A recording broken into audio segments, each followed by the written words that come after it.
പക്ഷെ ഇതിനകത്ത് 2011 സെൻസസ് വരുമ്പോൾ വീണ്ടും പിക്ചർ മാറുന്നുണ്ട്. അപ്പൊ അതിനകത്തൊരു ചതി എന്താണ് എന്നുള്ളതാണ് നമ്മൾ അന്വേഷിക്കേണ്ടത്. മാത്രമല്ല അതിനകത്തൊരു വലിയ ചതി ഒളിഞ്ഞിരിപ്പുണ്ട്. ബില്ലിൽ 50% ഫോർമുല പറഞ്ഞിട്ടുമില്ല. ബില്ല് താങ്കൾ അതെ. വായിച്ചിട്ടുണ്ട്. അപ്പൊ ഇതിനകത്തൊരു വലിയ ചതി ഒളിഞ്ഞിരിപ്പുണ്ട്. ആ ചതിയാണ് ഞാൻ ചൂണ്ടിക്കാണിക്കാൻ ശ്രമിക്കുന്നത്.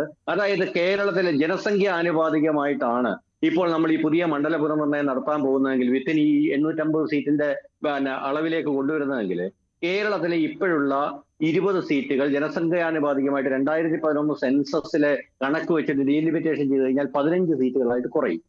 പക്ഷേ അവർ രണ്ടാമത് പറഞ്ഞ എന്താ, ഒരു സംസ്ഥാനത്തിന് നഷ്ടം വരില്ല. കാരണം 50% ഇതിന്റെ കൂടെ ആഡ് ചെയ്യുമ്പോൾ ഈ സീറ്റിന്റെ എണ്ണം 22 ആകും. അപ്പൊ ഇതേപോലെ തമിഴ്നാട്ടിലെ 39 സീറ്റ് ഉണ്ട്. തമിഴ്നാട്ടിൽ ഈ പറഞ്ഞതുപോലെ ജനസംഖ്യാനുപാതികമായിട്ട് 2011 സെൻസസ് ഉപയോഗിച്ചിട്ടാണ് നമ്മൾ ഈ പരിപാടി ചെയ്യുന്നതെങ്കിൽ അത് 32 കുറയും. അതിന്റെ കൂടെ ഈ 32ന്റെ പകുതി 50% കൂടെ ആഡ് ചെയ്ത് കഴിഞ്ഞാൽ 16 സീറ്റ് കൂടെ ആഡ് ചെയ്ത് കഴിഞ്ഞാൽ 48 സീറ്റായിട്ട് മാറും.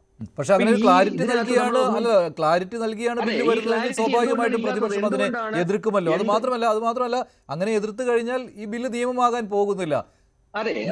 ഭൂരിപക്ഷം വേണമല്ലോ. അത് ഇപ്പോഴത്തെ സാഹചര്യത്തിൽ നടക്കുകയുമില്ല. പാർലമെന്റിലാണ് ഇന്ത്യൻ പാർലമെന്റിലാണ് ഈ ചർച്ച നടക്കുന്നത്. ഇന്ത്യൻ പ്രധാനമന്ത്രിയാണ് പാർലമെന്റിനെ അഭിസംബോധന ചെയ്യുന്നത്. എന്തുകൊണ്ടാണ് ഈ ക്ലാരിറ്റി വരാത്തത്? എന്തുകൊണ്ടാണ് ലോക്സഭയിൽ ചർച്ച ചെയ്യുന്ന ഒരു ബില്ല് ആംബിഗ്യസ് ആയിട്ട് നിലനിൽക്കുന്നത്? എന്തിനാണ് ഇതിന് ഇത്രയും ആംബിഗ്യൂറ്റി? ഇത് ജനാധിപത്യത്തിന്റെ അടിസ്ഥാനപരമായ തത്വങ്ങൾക്കെതിരല്ലേ?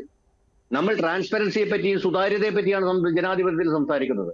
അങ്ങനെ സുതാര്യതയെ പറ്റി സംസാരിക്കുമ്പോൾ ഇന്ത്യയിലെ ജനപ്രാതിനിധ്യ നിയമത്തിൽ കൊണ്ടുവരുന്ന ഏറ്റവും വലിയ ഭേദഗതിയിൽ ക്ലാരിറ്റി ഇല്ല എന്ന് വരികയാണെങ്കിൽ അത് വളരെ ഭീകരമായ ഒരു പ്രശ്നമല്ലേ? ശരി.